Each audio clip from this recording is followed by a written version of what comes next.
So hello, second round with a Pink Floyd mono remaster. Today a saucer full of secrets. The first one we've already got, Piper at the Gates of Dawn. Great mono remaster and also a repress from a Record Store Day release. But of course it's great now that we have them back in print and can get them. Beautiful. And now the second one we get here, Saucer Full of Secrets. And we go, before we get into the quality and the record itself, we go into the content. We get a informative hype sticker that says Pink Floyd, a saucer full of secrets.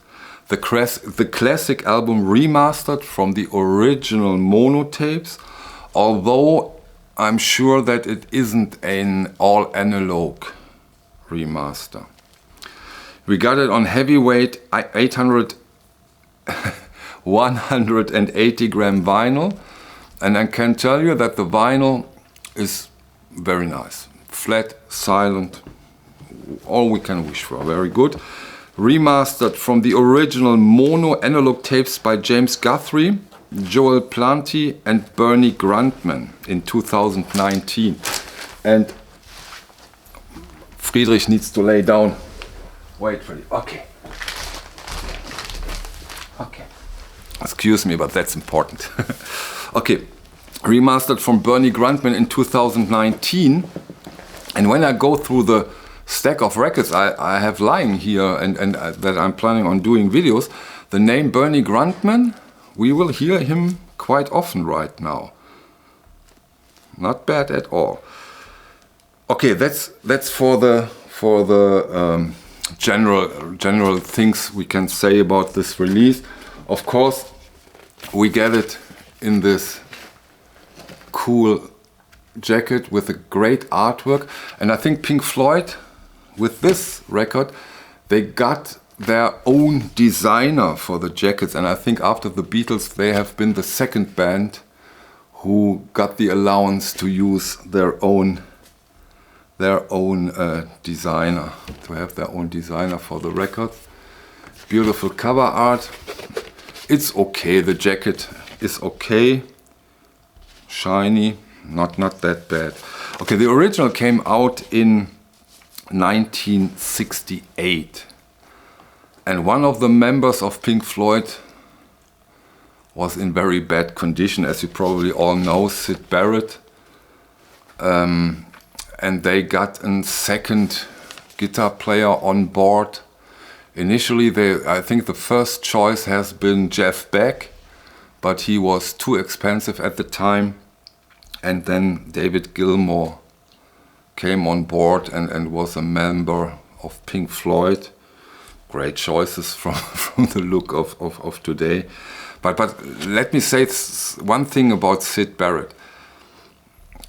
If you get into his first two solo albums he did in 1970, the Madcap Laughs and Barrett, those two albums are incredible, outstanding albums.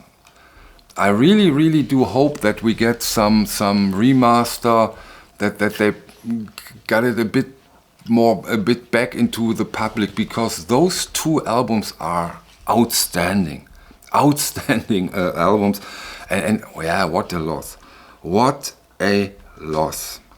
and yeah, but they made this decision as his problems got worse and worse, and so yeah, but oh come on, David Gilmour isn't that bad.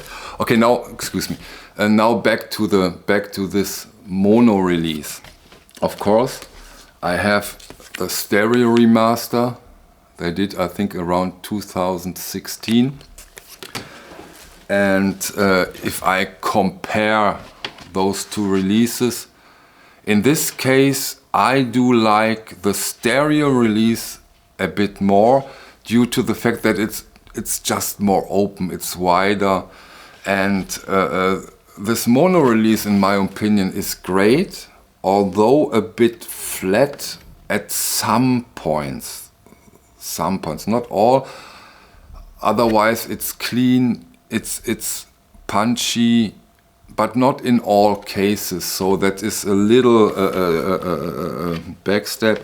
But for collectors or completionists or Pink Floyd fans or people who like to compare or hear mono versions, this is of course a great and beautiful opportunity to get in this iconic album as a mono release. So it's still, don't get me wrong when I'm a bit critical, but it's still a great choice, and I think a must-have as long as it's available. Those mono releases, great stuff. Really happy to have it. And as I said, to do these comparisons between those two releases, the stereo and the mono, is really interesting and great stuff. What I ask myself next would be Amalgama. Is there a mono tape? I have to look it up, or maybe you can say it in the comment section. Is there a mono version of Amalgama? If so, I really would like to hear that and compare that. I honestly don't know, and I haven't looked it up. Maybe it is. It could be. It could be. So that's it for Pink Floyd, a saucerful of secrets. Fantastic. Is it already prog rock? But it's for sure, it's psychedelic rock, art rock. Great stuff, beautiful. That's it. See you on the next one. Bye.